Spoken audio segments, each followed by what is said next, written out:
Alors, bonjour à tous, bienvenue peut-être à ceux qui viennent de se joindre à nous. Soyez les bienvenus. Si vous n'avez pas suivi ce temps de louange et d'adoration, on vous invite à l'écouter, à écouter l'enregistrement sur YouTube qui va être diffusé cet après-midi. Ce matin, contrairement à ce qui avait été annoncé, nous avons un invité spécial qui est avec nous, Rachel Ouédraogo.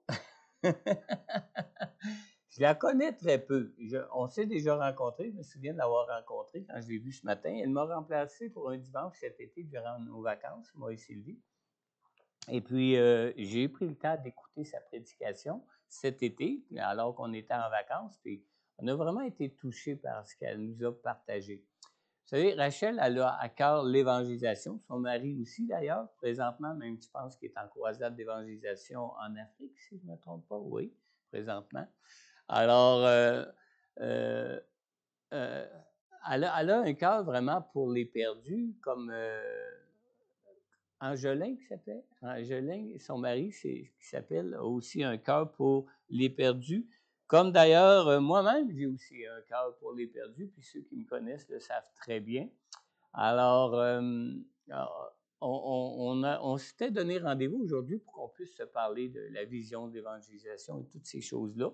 Et puis, j'ai tellement aimé sa prédication cet été que j'ai dit, ah ben, j'ai vu que tu vas être là avec nous ce matin, j'aimerais que tu nous apportes un message, la parole de Dieu, parce qu'il y a une chose que je pouvais remarquer cet été dans son message, c'est que Rachel prend le temps vraiment de se placer devant le Seigneur pour recevoir un message de Dieu à l'Église où elle va prêcher, parce que c'était un message qui était vraiment, vraiment très bien. On aurait dit que Dieu lui-même nous parlait à travers elle ce dimanche, cet été, quand elle est venue apporter la parole. Alors, je vais l'inviter sans plus tarder à venir nous apporter la parole de Dieu que le Seigneur a mis sur son cœur et aussi peut-être à se présenter son ministère et le ministère d'Angelin aussi qu'elle accomplit souvent avec lui en collaboration avec lui. Alors, si tu veux bien t'approcher, que l'onction de Dieu soit sur toi.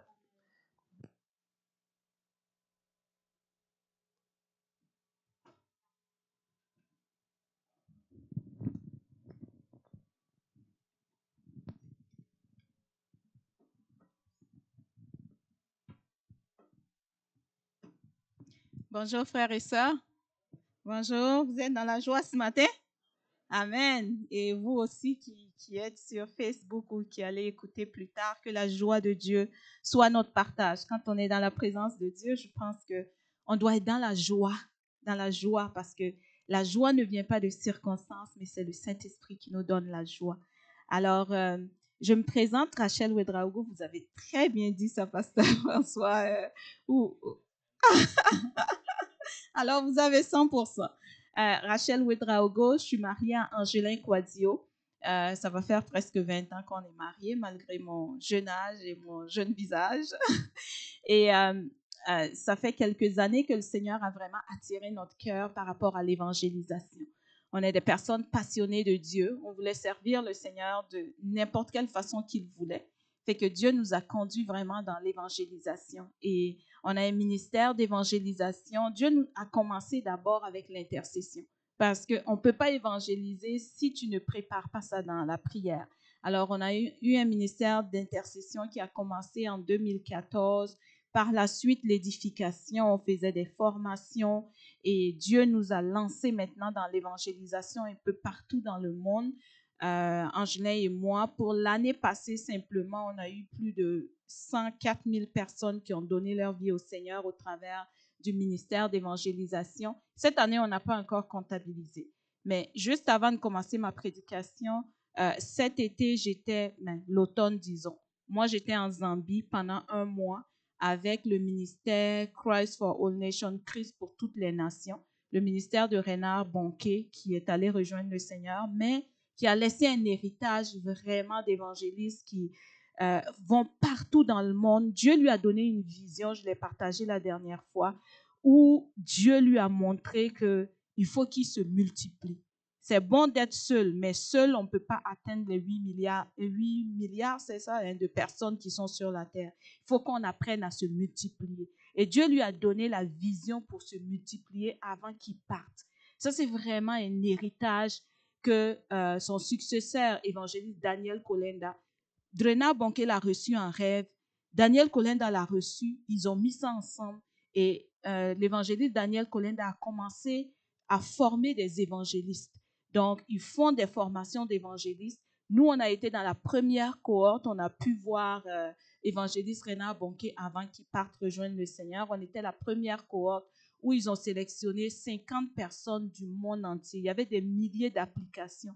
Mais Dieu, dans sa grâce, a permis que mon mari et moi, on soit sélectionnés. On est allé à Orlando, on a été formés. Et depuis lors, ils ne forment que chaque année, ils en forment des évangélistes. Je pense qu'ils sont rendus, je ne sais pas à combien. Mais cette année, la cohorte était à peu près, je pense, de 150 évangélistes. Et quand ils les forment comme ça, juste vous donner une idée, ils nous forment par la suite.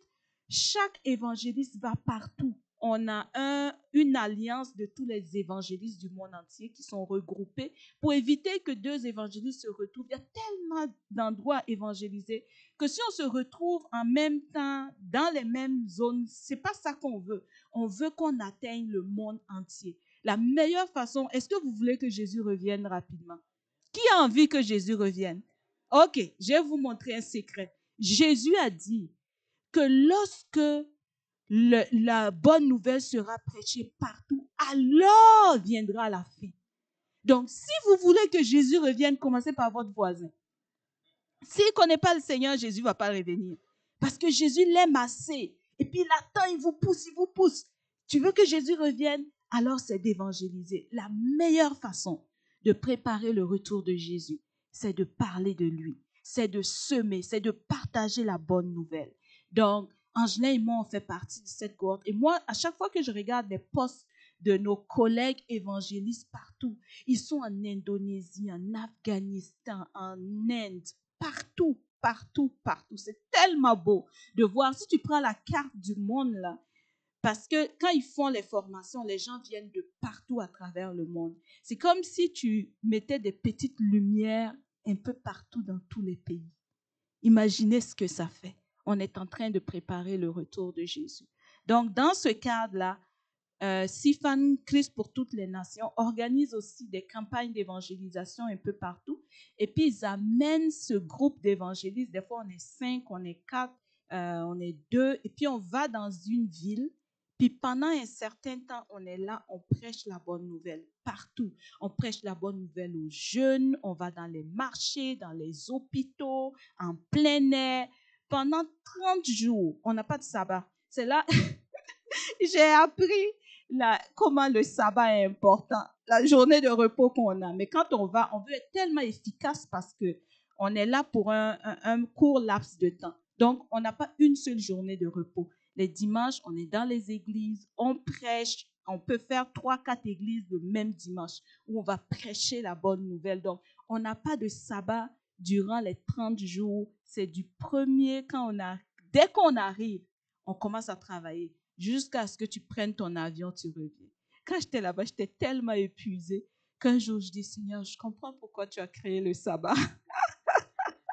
Mais la joie du salut, la joie que produisait le salut, même quand on est fatigué dans la journée, quand on rentre le soir, on est tellement dans la joie de ce que Dieu a fait. Dieu, une seule personne qui a été arrachée de l'enfer pour le paradis. La Bible nous dit que c'est la joie dans le ciel. Alors, si Jésus est en train de se réjouir, si on crée le party au ciel, c'est pas grave si nos corps sont fatigués. Alors, je vais juste vous partager cette vidéo de mon dernier voyage en Zambie. Présentement, Angelin Quadio, mon époux, il a été au Ghana pendant 3 semaines et là, maintenant, il est en Côte d'Ivoire. Il est à Abidjan où il annonce la parole chaque jour. Et puis il revient. Il est parti pour 2 mois. C'est un sacrifice pour nos garçons qui acceptent de nous laisser partir l'un à la suite de l'autre. C'est un sacrifice pour le couple, mais on le fait pour Jésus parce qu'on croit que ce qu'on bâtit ici-bas sur terre, nous, on est en train d'amasser au ciel, là où la teigne et la ruine ne peuvent atteindre. Fait que je vous laisse 5 minutes regarder la vidéo et puis je vais revenir. Merci. Mais juste avant de partir la vidéo, je vais juste vous partager Depuis que je présente la vidéo, Dieu fait des guérisons parce qu'il y a des témoignages de guérison. Vous n'allez pas peut-être le comprendre parce que c'est en anglais. Mais vous allez voir des personnes qui sont en train de se réjouir parce qu'ils ont été guéris. Si ce matin, vous regardez la vidéo, que ce soit en ligne ou ici, que vous avez besoin de guérison dans votre corps, recevez-le. Parce que la Bible nous dit dans Apocalypse que le témoignage, quand on témoigne, c'est comme si on prophétise sur la vie des personnes.